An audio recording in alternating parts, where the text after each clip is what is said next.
slides. So for those who are watching me real time, this link is a shortcut for the link I'm having here in the browser, and if you open it, you will see the same thing as on the video. So you will be able to see it without delay, without video encoding. And for those who are watching this in the record, my name is Andrew. I work at Firecracker as a front-end developer with Ember.js, and this is a talk about organizing the CSS structure to avoid some common problems. If you open this link, you will not be able to access the slides. You have to delete this section of the URL. Then you will be able to browse the slides on your own. So when I started working as a front-end developer, I quickly realized that I need some strategy to organize my CSS code base, and I was trying some of my own ways, and I studied a lot of existing strategies. The most popular is called BEM, Block Element Modifier. I didn't like it because it is very opinionated and requires a very sophisticated development environment. And if you don't have specific NPM modules installed and used in your build pipeline, it is not very convenient to use BEM. So some others are object-oriented CSS, semantic and modular architecture, modular view, and syntactic SEST app consistent killer style sheets.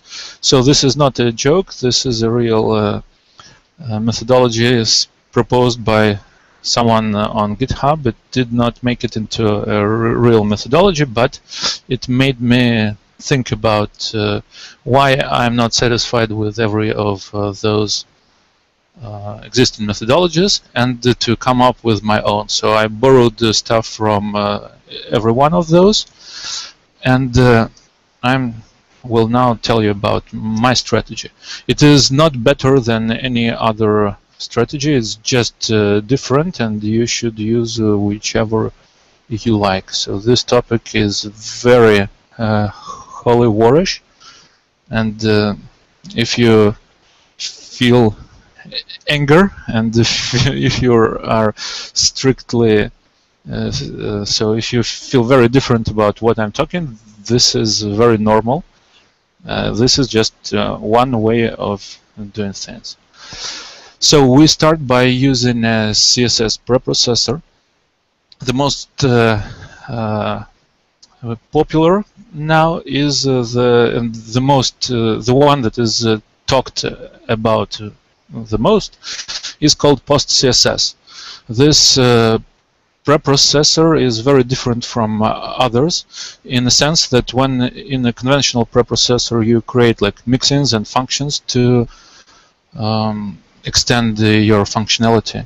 In PostCSS, you extend the syntax itself. So you write rules in JavaScript, and your CSS3 syntax is suddenly something unique. It is a very powerful tool, but it has a significant drawback. When you go this way, you have a unique syntax for CSS in your project that will not work in any other project. And different teams that are using PostCSS are working with different syntaxes. And if you move a file written as PostCSS from one project to another, it might be compiled differently or might not be compiled at all. So from my point of view, the role of PostCSS should be limited to post-processing, where the source code is the syntactically valid CSS3. Then PostCSS is awesome to be used with auto-prefixer for vendor prefixing, for some polyfills, stuff like this. So I was initially going to suggest using whichever conventional preprocessor you like, but when I was giving this talk on the Moscow.js startup, someone pointed out that some of the techniques that I suggest will not work for the less preprocessors. So I suggest using SAS, and this is what we're using at Firecracker, luckily. There are two implementations. The Ruby one is the original. It's full-featured and very slow. libsass is written in C, so it is very fast, but it is not fully compliant with the SAS spec. But they're making good progress, and maybe eventually it will be identical. But currently there are some discrepancies, and you can learn about them online. But for most use cases, you should be fine with either. So the next thing is that we're going to put all our styling into components in the same sense as blocks in BEM. We're just gonna call them components. The only exception is the CSS reset. You will have a file in your project where you define defaults for various CSS properties, and this is fine. But they are applied globally, and they are applied to HTML elements directly. This is the only place where you're going to do it. Everything else is applied to component class names and never directly to HTML elements. This implies that we're not able to use presentational HTML class names, and not going to use CSS frameworks like Bootstrap and Foundation. And the reason why such such frameworks exist is that CSS is a static language which does not allow applying styles dynamically. That's why we're using presentational class names. But as we're using a preprocessor, we have no valid reason to use presentational class names anymore, and we're not going to use them. Again, there is one exception. If your website allows users to submit content in HTML format, and you want this content to be customized and styled according to your style guide, then you can let end users use presentational HTML classes, but those classes should be namespaced in your CSS code and limited only to the content area and not spread on all your website. This is how a component might look like. So this SAS file is only limited to class names, and here is what you should take note of. Well, the component has a name. This name goes into its file name, and every HTML class that is mentioned in this component's CSS file starts with the component's name.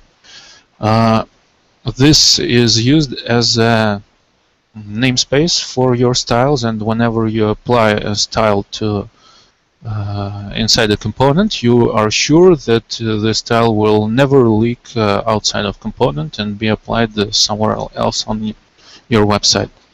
The problem here is that it's very difficult to trace such leakages, and if we are not defended against them in the first place, so if we allow them to happen, then eventually in your website there will be problems that you will not notice, and it will be noticed by end users or by your client, who will complain to your boss, and everyone will be very unhappy.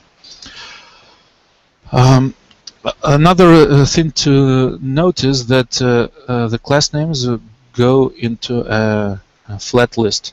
You are not supposed to nest them. So most preprocessors allow nesting class names, and it is a very quick and efficient technique, but it should not be used against unless there is a very good reason for it.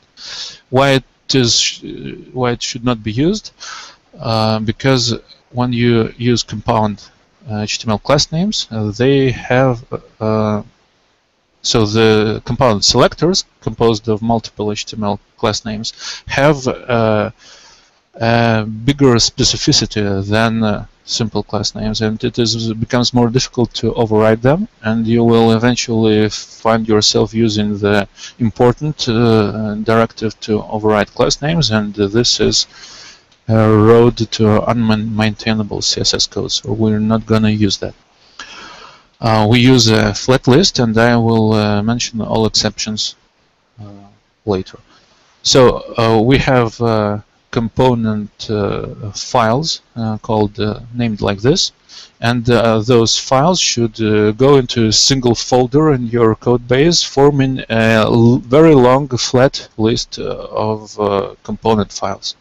This list can easily grow beyond 100 items, and this is normal. Why we're doing this is that the file system will foolproof against naming collisions. You will not be able to create two components sharing the same namespace if those components are located in the same folder. This is important when you work in a team and different people work with different portions of your project.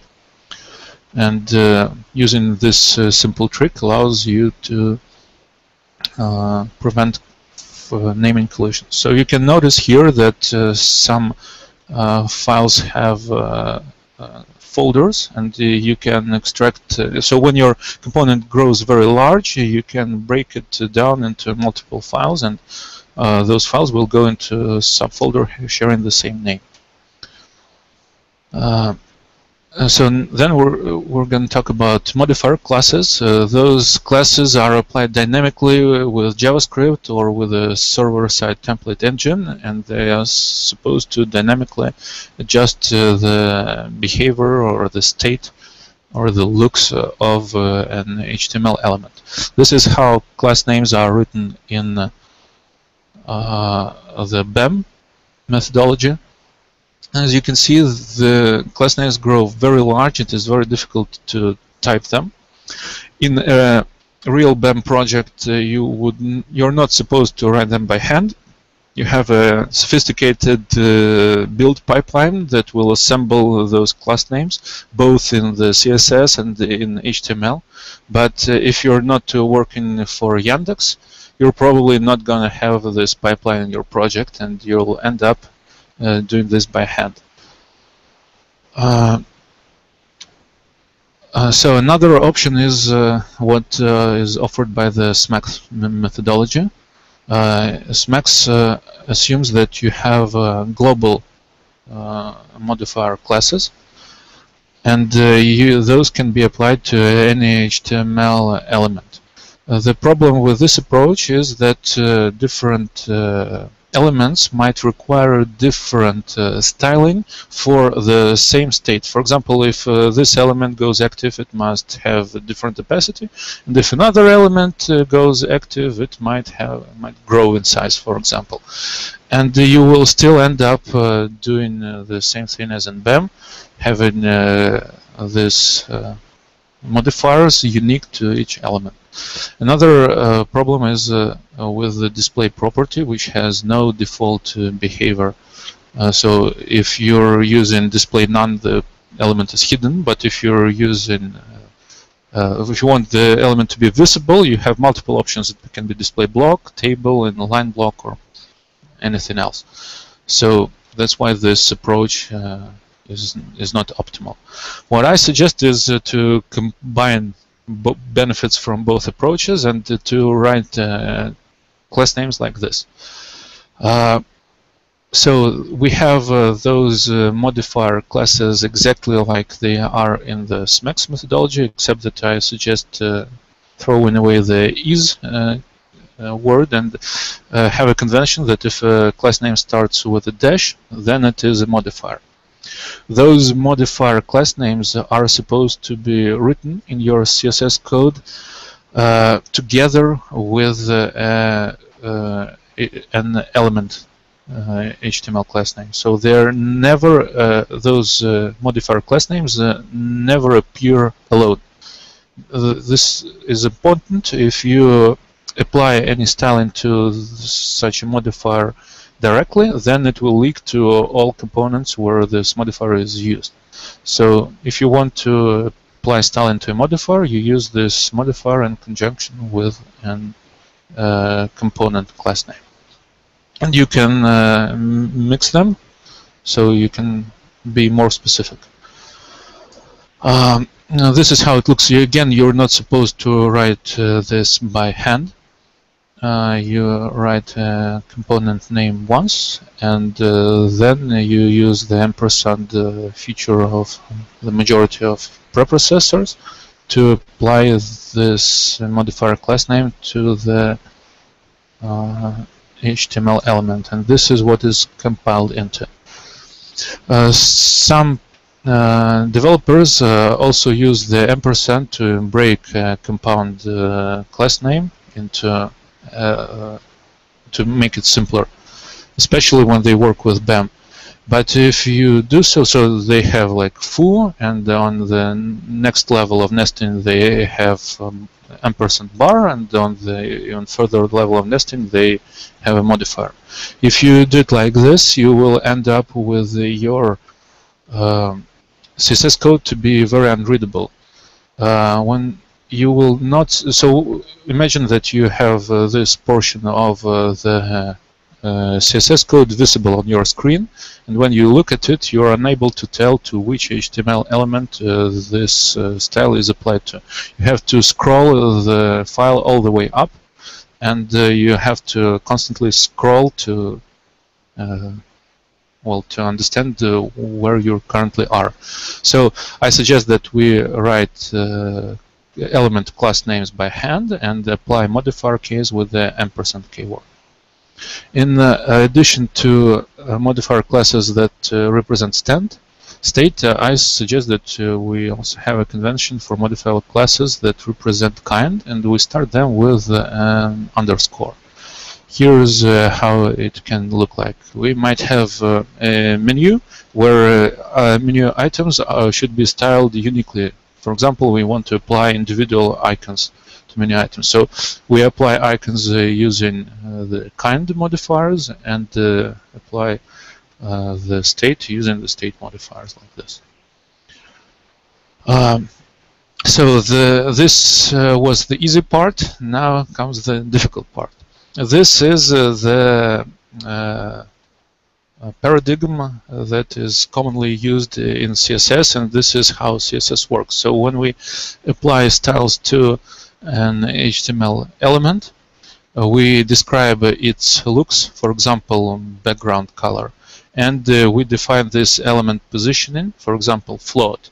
And this positioning makes sense in the parent context. So when we see that an element has float, we immediately think about its parent element, and we have to consider its width, its other children. For example, they might or might not have the clear property, and this wall will influence this element's position.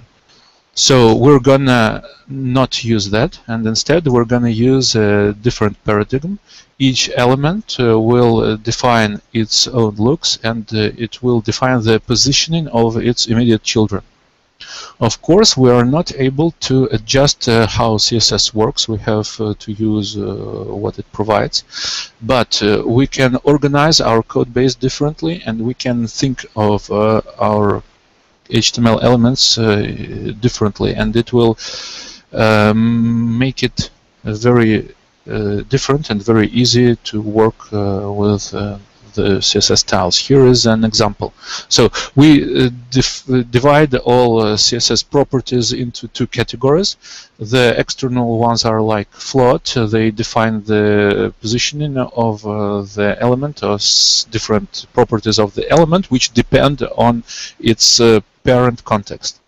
And internal properties are all the rest. They are like background color, etc., which define the looks or properties, the state of the element itself, regardless of its parent context. So, and this is the difference in how we write it. So, the color property is applied directly to the HTML element, and if we apply a float property, so this float property in CSS is applied to the child element, but we write it as if it is applied to the parent element, which is specified, which is made more specific with the child class name. So why does this make a difference? If we apply the float property directly to an element, then this element would be positioned like that regardless of its parent context, and if it is mentioned on different portions of the website, it will all be positioned like that, even if it's not very appropriate. And if you want to give it a different position, you will have to cancel the float and provide a different property like inline position, for example. It becomes very tedious, and it is very easy to break someone else's styles using this approach. And here we namespace the positioning of a child element by its parent element. And if this child element is used in a different context, it will not be positioned with this float. Oh, so I have float red here. I've just noticed it is a result of copy pasting. Some properties can be applied to either category, and I suggest that you think about them in the following key. If you want to provide reasonable defaults for your element, then consider, for example, the width to be an internal property. So your element by default can have 100% width, or it can have like fixed width, for example, 100 pixels. This can be an internal property. And if you use a relative width which is not 100%, for example, half of that, then you immediately think of your parent element, so 50% of parent's width. Then this would be an external property. Here is an example which I had promised earlier. So this is how we would write it conventionally, and this is bad because if we used this menu item in a different context, for example, we might nest it even further, and in a deeper nesting it would have to be positioned differently from the situation where it is nested immediately under menu. Instead, we are gonna extract it from the menu item styles and move it into the menu styles. So these are styles that we think belong to the menu item element, and these styles we think belong to the menu element. And this is how it will compile. You will see that this style will have a more specific selector, and it will never leak to the menu item in isolation. So here is another example. This is how we would do it according to this new approach.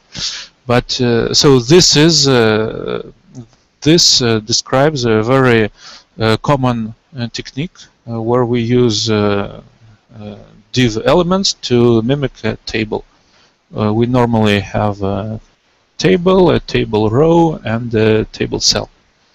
But if we write the code according to what I have just suggested, it becomes slightly verbose, slightly hard to type and hard to read.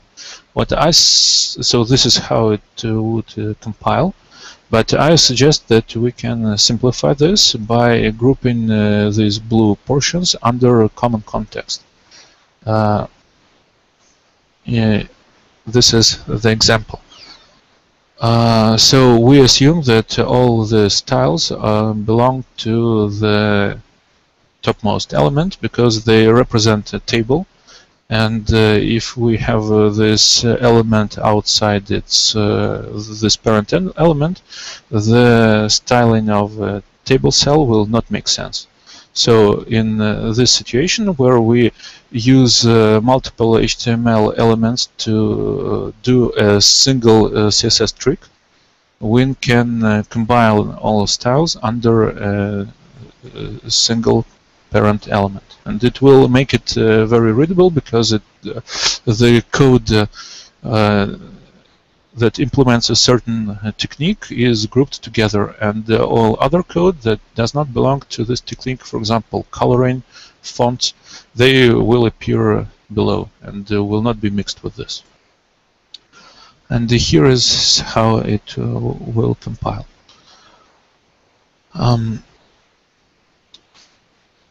So if we have different styles that do not belong to the technique, they will appear below, and they will also be very easy to read, because you will see all visual styles grouped together and all layout styles grouped in a different group.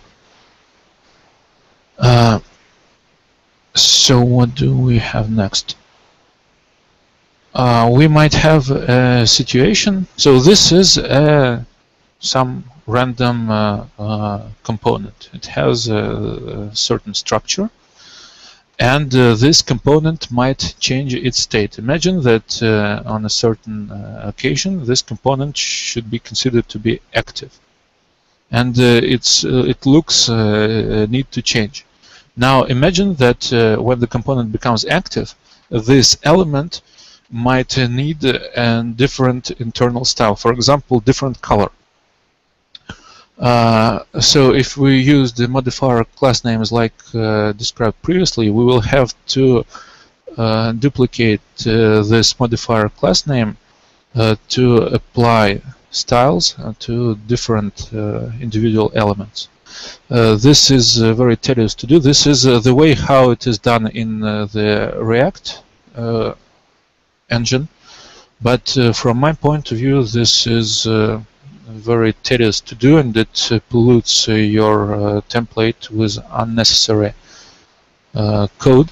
And in Ember specifically, it is very easy to apply this style using logic, because this style is applied dynamically, and all the other modifier classes would go into a template, and it is more tedious to do.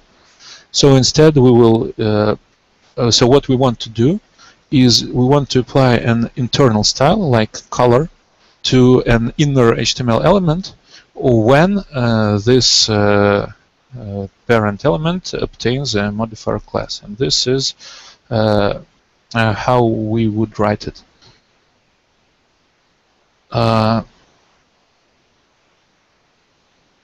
Let me think about it a bit.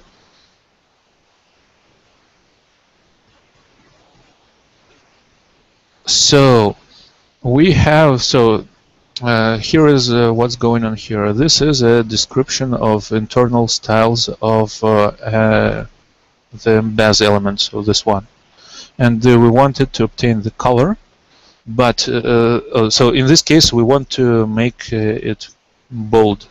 So we apply font weight to this element, but the font weight is applied to this element only when its parent obtains this active modifier, and this is how it is compiled. So both styles are applied to the foo buzz element, because it is this is what appears last in the selector, but those styles are grouped under so this is what the browser works with, and we're not very interested in how our CSS code will appear. What we must care of is how our source code looks. And the font weight property of the foo buzz element should go into foo buzz. But we want to specify that this property is only applied when its parent element obtains a modifier, and this is how we write it. Guys, please switch on the microphone and say if you still follow me. Still here? Yes. So do you find this reasonable? Does it make sense for you? Yes, it does. I hadn't known about this parents like the foo active and yeah, that's cool. So the and is just the parent. Okay, let's go on. There will be even more complicated examples. Hold on one second, Andre. I think there's a question here. Okay. Okay. What were you saying? I was just saying, so the and is just the parent element, foo bas. Well, this is a parent element of foo bas, so the and is specified to return to parent selector. So foo bas is here. You're saying, hey, I want to reference the active state of foo when it's tested. So this happens. Does that make sense? Kind of, A yeah. little bit. But the and does refer to foo bas because Yes. foo bas is up above it in the hierarchy. Yeah. And it's, So you're referring- there's no specification afterwards either. It looks like that's part of the syntax. Because normally you could say foo bas and have to do just like the active and the after the and. Right. Foo bas would have to be the active class, but that's cool. So shall we proceed? Yeah. So these are some more examples. So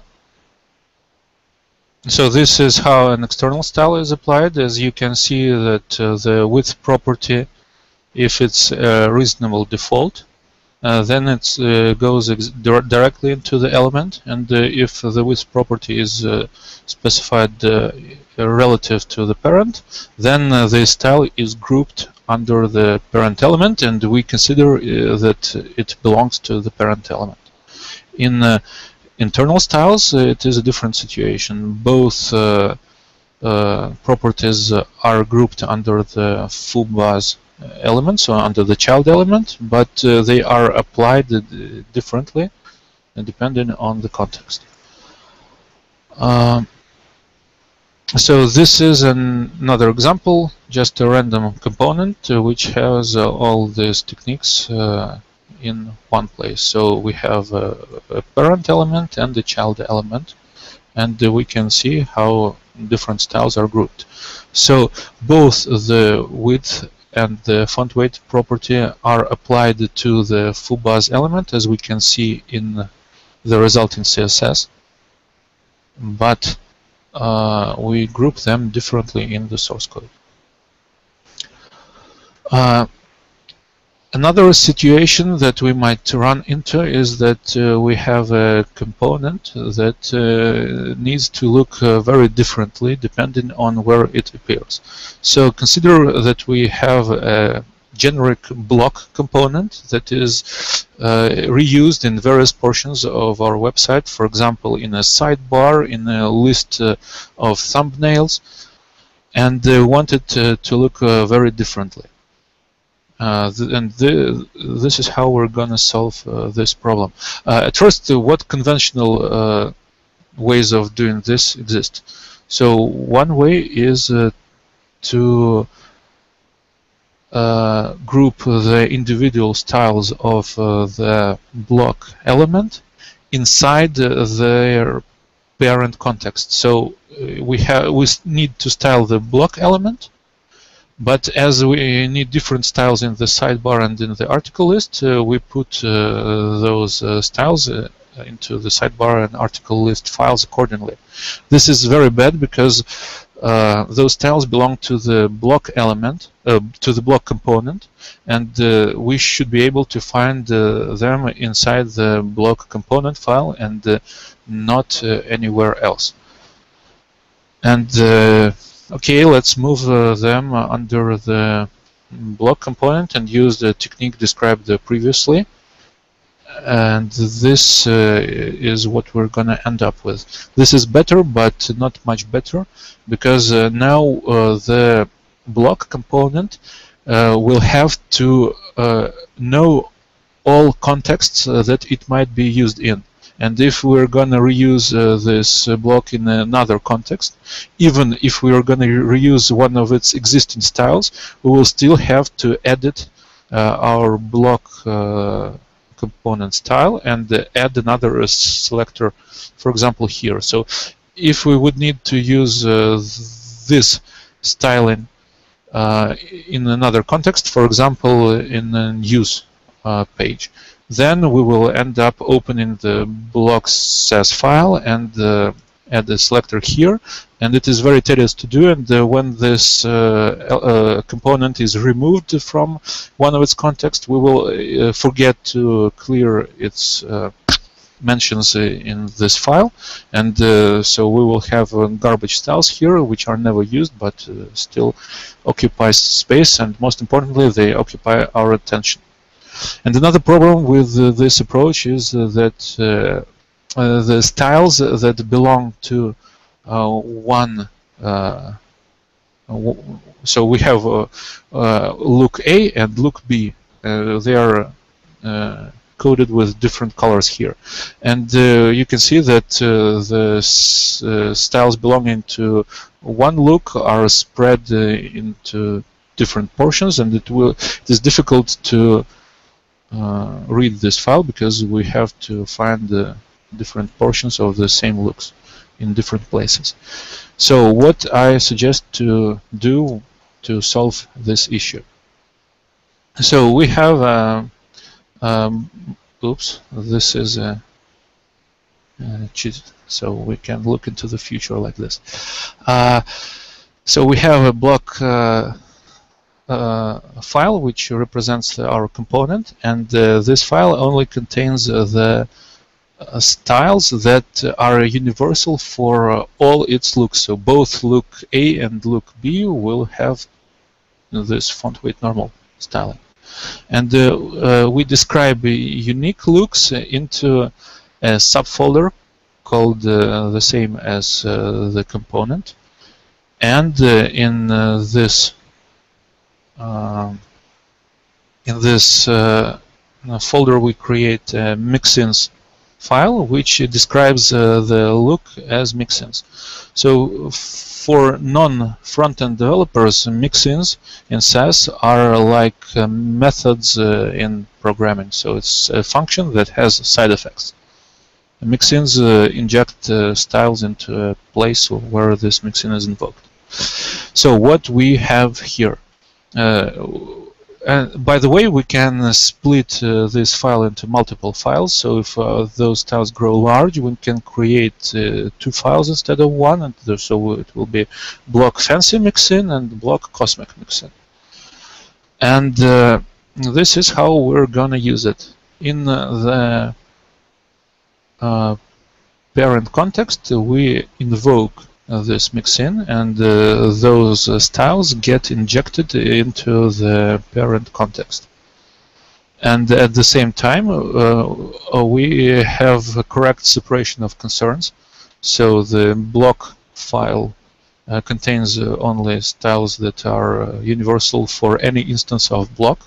The mixins file describes its unique looks, and it can be split into multiple files.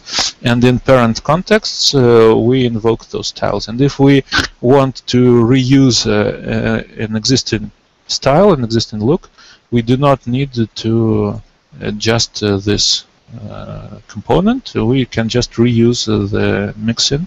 It's kind of like object-oriented code. The next thing is polymorphic components, and for an example, we're going to think of Ember routes. And this also answers a question which very commonly arises, that it is very difficult to think in terms of components about page layouts. So there are styles that belong to a component, and there are styles that describe the layout of a page which does not belong to any component. How are we going to deal with that if we are not allowed to write styles outside of components? We consider every page to be a component, and our root HTML element is going to have a class name, and this class name will be a component. But it does not make a lot of sense to create a new component for every page. It will be difficult to navigate our code base if we do like that. So what we're gonna have again, we will have a component called route, which represents any page, and this HTML class name goes into the root HTML element of an Ember application, and this styling goes into the application route. So we consider that this belongs to the application route. And when we style our individual routes, again, we reuse we reuse the subfolder of the same name, and in this subfolder we insert any number of child components. So what we have done here, we created the route SAS file, which is here merely to occupy a namespace. So we're not supposed to put a lot of styling here. We just want everybody to know that this namespace is occupied. And we can even write some comment here to look further inside the route folder. And in the route folder we will have a I'm sorry, just a second. We'll have a large amount of files, and each file represents a single route, and it will have a unique styling, so it works like a sub namespace. And this is all for this presentation. I am gonna talk to you some more about media queries and element queries, but I'm gonna use another presentation. So let's make a pause and discuss what we have up to this point.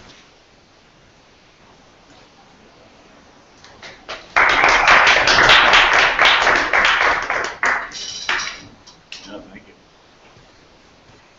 It's good, man. So any question?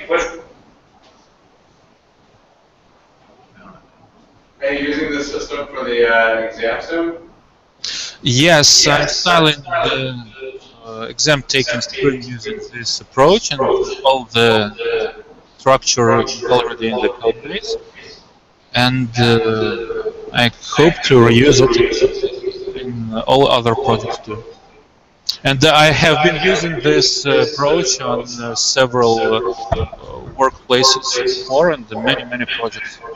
So it's proved to work, though many people who are used to different approaches find this very alien. And why do you do it like this? Well, it can be that both approaches are legit. It's a matter of working some very specific set of conventions that are used across our projects.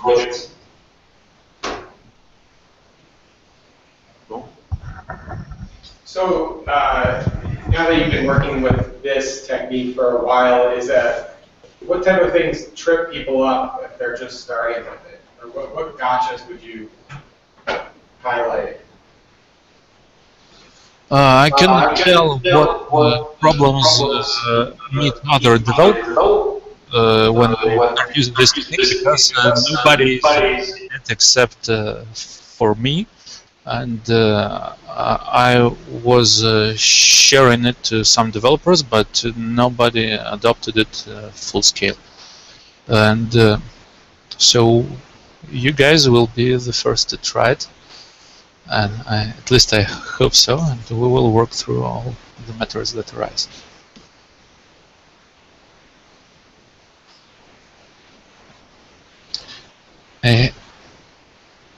Hey, can't hear me.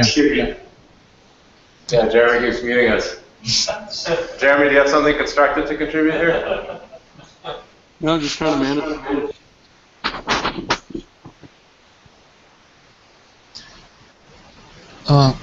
So I've got one more slideshow for you. Let me share the screen again. This is actually the first version of the same presentation. Um, let's do it like this. And it's not translated, but don't worry, because I'm only going to show you the code and the pictures. So I want to say a couple words about an approach called media query bubbling. I'm sure Jason already knows it because he is fluent in CSS, but for other guys it might be worth explaining. So in CSS you write media queries like this. So media queries are only allowed to appear on the top level of your CSS file, and this pushes people to group their code by media query. So it is a very common project structure where you have a number of CSS files equal to the number of breakpoints you have in your application. And the problem here is that styling of an element of a component is broken into multiple files and is mixed together with other components. And it is very difficult to work with such code base, and it's a maintenance burden. So a preprocessor allows writing media queries nested under a selector, and when you compile it, those media queries will bubble up and appear on the top level. So this allows you to organize code efficiently from the point of view of development. So when you develop your code, you want it to be organized like this, because all the styling that belong to an individual element appear under this element, and you can group universal styles first, and then you can group all media queries that belong to this element.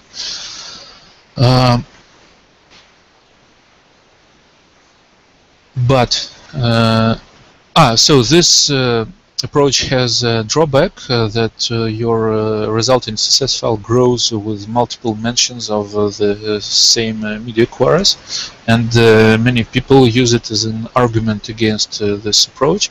But this argument is not valid, because this growth is very efficiently compressed with server-side compression, and the difference in file size is negligible. Another problem with media queries is that they only allow you to create rules based on the browser window width. While oftentimes we want to write rules which are based on the element's width itself. Here is an example. Imagine that we have a page like this. So imagine it is an online shop which displays items to be purchased. And the designer thinks that when this window becomes larger, then these elements, the red ones, which represent individual items, should be laid out differently, like this. So it is very efficient and not very difficult to code in CSS, and up to this point we did not encounter any problem. But then the width of the browser grows even more, and it becomes enough to insert a sidebar there. And when we insert the sidebar, we occupy some space that is currently used by those items. And when the sidebar appears, there is again not enough space for those items to be laid out in the second variant, and we have to revert to the first variant. And now we have a problem that we have to maintain a mental table, mental list of all our media queries, and the style. So we have to repeat the styles that belong to the narrow version, in two different media queries, and it gets even worse when these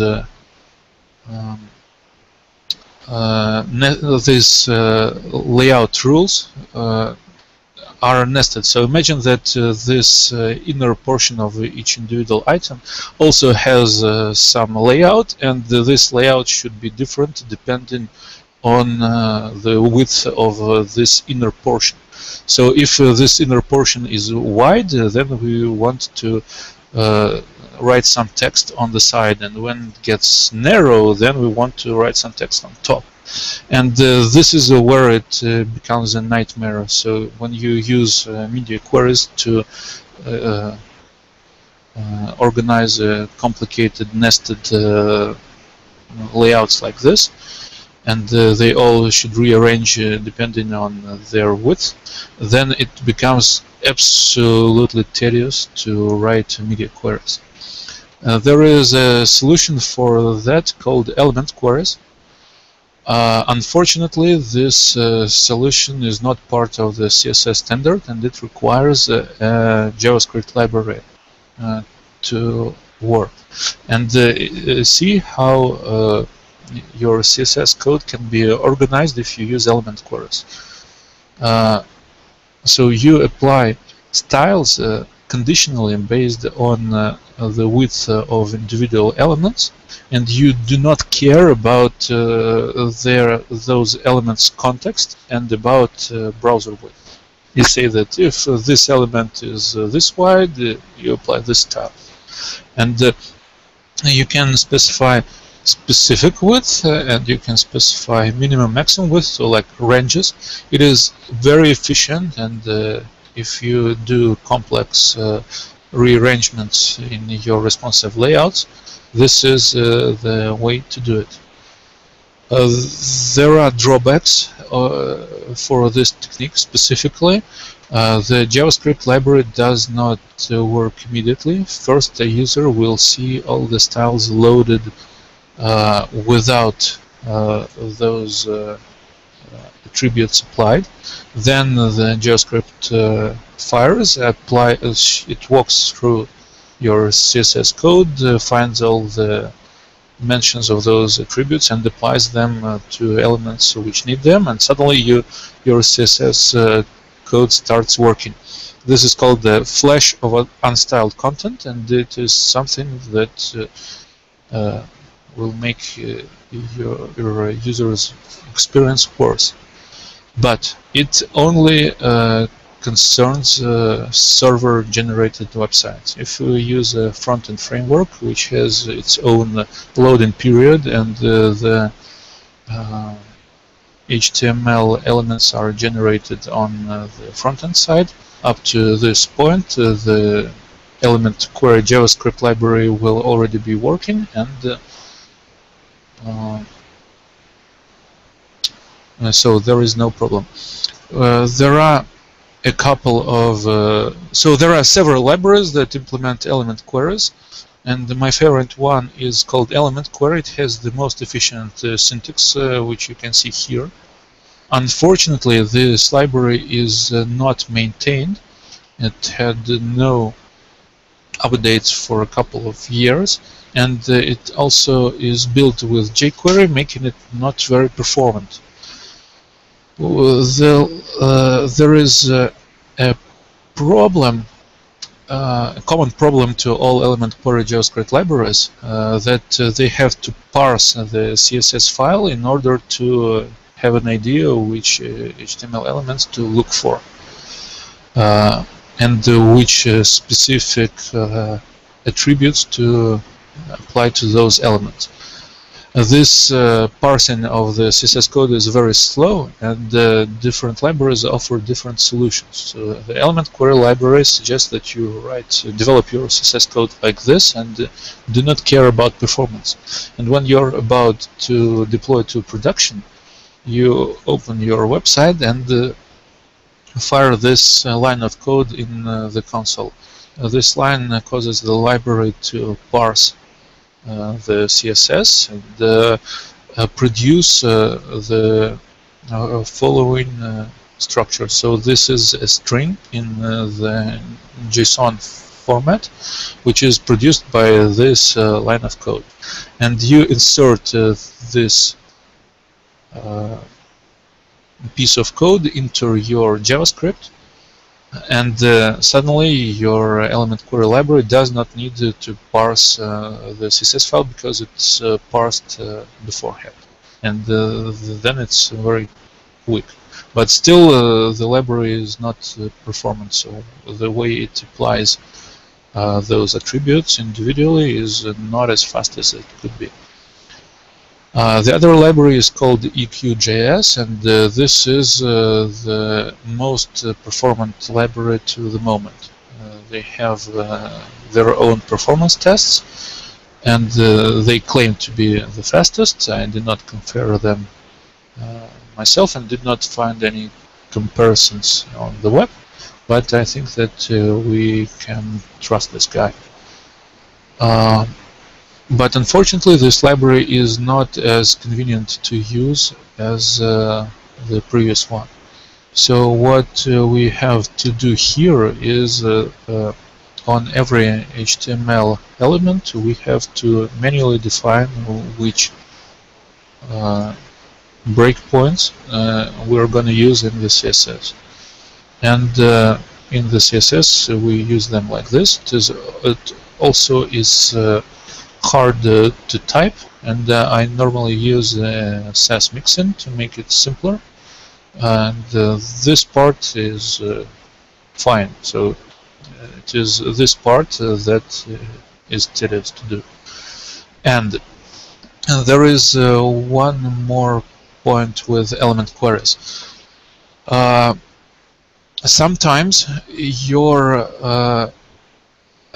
element width changes dynamically with JavaScript, and your element query library should be aware of that. So this EQJS library has a call which you can do from JavaScript, for example, from an Ember component, to tell the element query library to reapply its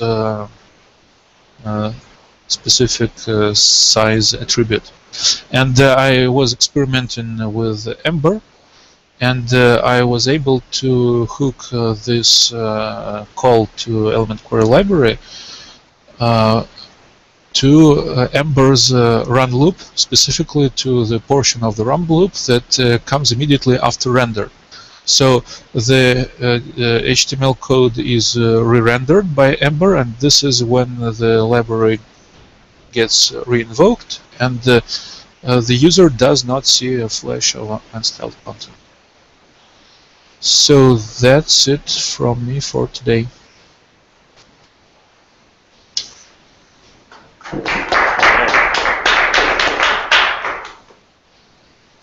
And it's exactly 1 hour. Nice. Nice. Very precise. That was awesome. So do you guys have questions? I didn't know about the element queries. That's really cool. No question. Have you actually had to use element queries? It depends on how responsive your website is and whether the restructure, the rearrangement of your HTML elements happens in a nested hierarchy. If the hierarchy is nested, then it's very tedious to do conventional media queries, as I have demonstrated. And you do need element queries, though it's not absolutely necessary. And if your design is simple, you have a few rearrangements depending on browser width, then you do not need element queries at all. Awesome. I think we all learned a lot. Absolutely. Sorry? I just said we all learned a lot. Oh, awesome. Now you have to force it on us and all the pull request reviews. The new hound. Yeah. Did you hear that? I could not understand. I said now you have to do pull request reviews for all the CSS code changes. Make us use your system. Yeah. If you will be involved into CSS, that would be awesome. So jokes on. Awesome. Thank you. Thanks, Andre. Okay, see you guys. All right, see ya. Thanks a lot.